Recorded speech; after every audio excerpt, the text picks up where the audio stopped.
Alright, YouTube, it's Sunday morning, January 13th now. And as promised, we're going to come out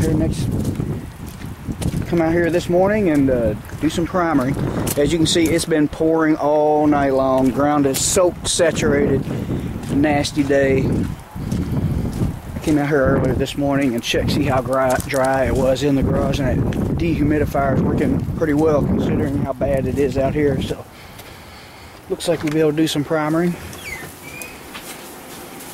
And Angel's trying to trip me here. She don't like the rain. She's gonna have to be out of here when I start spraying primer though. Well, she's all over me. Won't leave me alone. Okay, as you can see, we worked. After I ended that video and we repaired the door, we did some work last night. I was out here till 10:30. Wasn't too bad. My plastic wall was coming apart. I hung me another old tarp here. Actually, this blue tarp works much better than that old plastic. You can hang it by the eyelets. Just got nails there. After this project is done and other projects too, I'm going to come up with a better setup so that whenever I do paint something in here, it's a lot more convenient to set up and quicker and less messier. You don't have plastic blowing around and stuff when you get the door open. But alright, well, I need to wipe everything down and set up my fans, and we're going to do a little primer and hang on. Okay, as you can see, we got the doors and the hinges primered. I was going to do it all at once, but it's the first time I've sprayed urethane primer, which really shouldn't have been of no concern to me, but I want to make sure everything was going to work out alright, and I wasn't sure if my cheap gun was going to spray it okay, and so I did just the doors and the hinges. And I think I mentioned I was going to film some spraying, decided not to do that because it's still pouring rain outside, and I had planned to mount the camera on the tripod, point it in the garage so that I wouldn't get any overspray on my $400 camera. We don't want to do that, so I'm just going to have to do my primering and then show you what I got done in this video. But like I said, this is the first time I've sprayed urethane primer, and I really like it. It's easier than the old lacquer primer I used to spray. Doors seem to turn out okay. There's a little something in the gun there. I filtered my primer when I poured it in with the paper screen filters, but I think I had it mixed a little too thick, maybe not enough, and then I thinned it out and it started spraying better. But tell you what, they didn't turn out bad though. Look a lot better than they did. Only body work I've seen showing through. I got a little high spot there, and that is paint. Looks like I didn't block that little part out, but that's why we spray it with plenty of primer and then block it back down again. See, after this, what we'll do is I'm going to give it a couple days here, and then I'm going to give it a light dusting with what you call a guide coat. I won't buy the expensive $4 or $5 can actual guide coat. I'll use whatever I have. The best thing to use is just the cheapest flat black paint, or whatever color you want, any kind of flat paint. Some of the paint I use probably won't be flat because I'm just going to use up old paint that I've had laying around. You just give it a light dusting, and the reason they call it a guide coat is when you block it all down, you sand away all of that guide coat, and it lets you know where all the low spots are. If you get in there, you can't sand away without sanding too much, and that really helps you get it straight. But like I said, I don't even know if you can see it with the camera focus. You can see it right there. I got a high spot, and that's actual paint. Honestly, if this was like a classic car or truck, I would have stripped it, because this thing has been painted once. But we're not going to do that. And there's some pinholes. I don't know if you can see that. There's little pinholes. That was my Bondo there. Paint's still a little soft to the touch, or primer rather. But yeah, after a couple days, we'll put a guide coat on this thing. And I'm gonna do like I said earlier. I'm gonna let it set 2 or 3 weeks before I even block it down.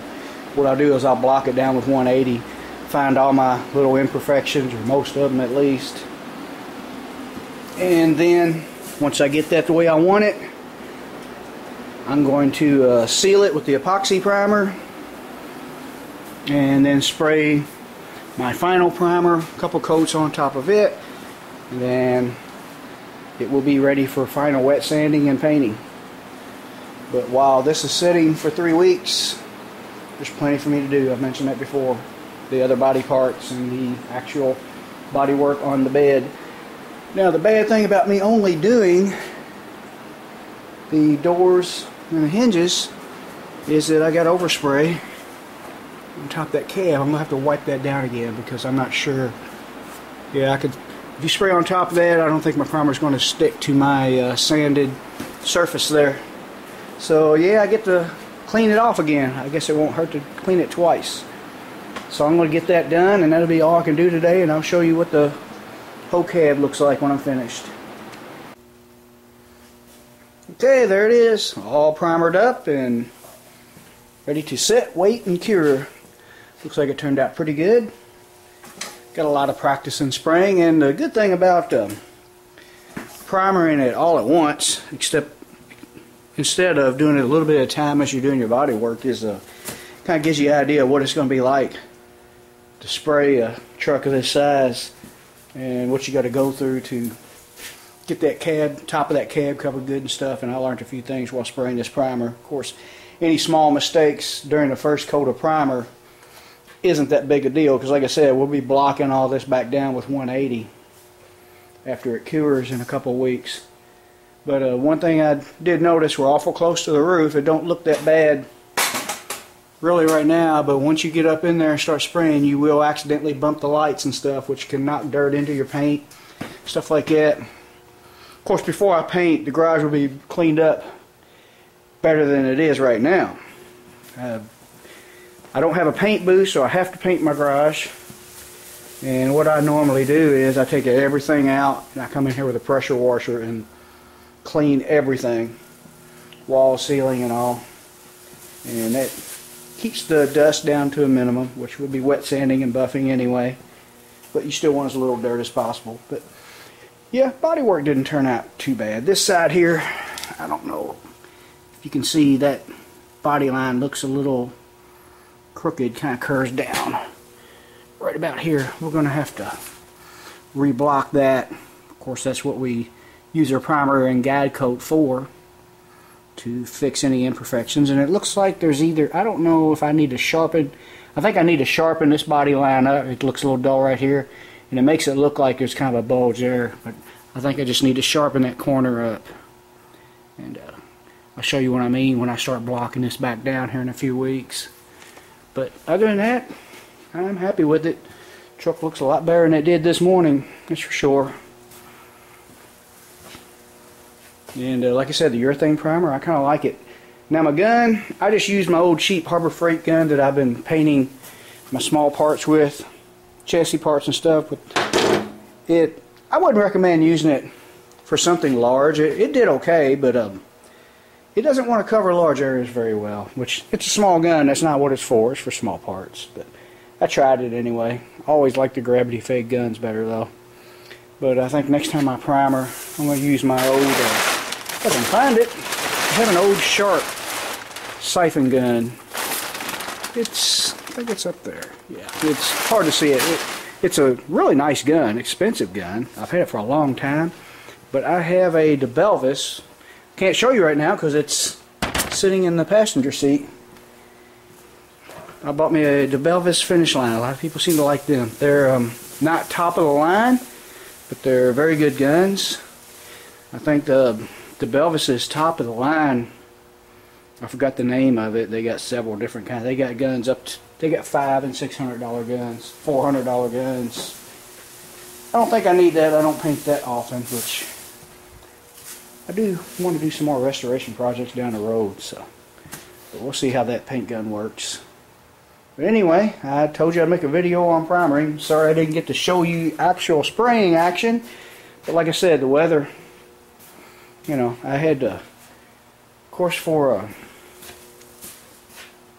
ventilation, I stick that fan in that window, and my little dehumidifier, if you've seen before we start spraying, was down to I had it down to 54%. And it jumped right back up to 75 when I opened that window. So I got it unplugged right now just because it's a little noisy while I'm filming. But let's do a little walk around here, show you how it all looks. When I sprayed the roof, I actually had to be very careful because I was standing up on these like this, and you got to do it while you're holding a gun, and of course you don't want to touch this after the first coat. But yeah, you can see it looks a little dry in the middle. Actually, they didn't really give me enough activator with that primer. Could have had something to do with it being so humid. My line was fairly dry at first, airline. That's what I'm talking about. But it got a lot of water in that airline, which I did use 2 of these airline dryers. I need to upgrade my airlines. Get me a good water trap. I seen online the proper way to build one.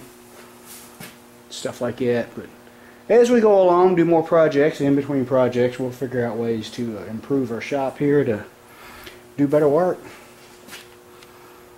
But yeah, I'm happy with the way this weekend turned out, even though it was a nasty rainy weekend. And if you're thinking about if Angel was in here while I was spraying, no, she was not. I locked her in the house while I was spraying for 2 reasons. I don't want the goofy little thing coming in here breathing paint and primer, and whenever you got wet paint on something, that big bushy tail there is drawn to it like a magnet. She'll go right to it and rub up against it. It's happened before. But yeah, there's your old nasty rainy weather. Been like this all day, but we didn't let that stop us. It slowed us down, made it harder to clean the garage up, stuff like that, but we got her done. And now we can take a little break rest of this afternoon. It's Sunday afternoon, 3:30. It's a rainy day. I think I'm just going to clean up and drink me a couple cold beers because I feel like I deserve it. Not a heavy drinker, but after I've been working on something all day, I do enjoy a couple cold beers. Alright. I'll be making more videos on the progress as we go. Up next, we got to do some more sanding while this primer cures. Thanks for watching.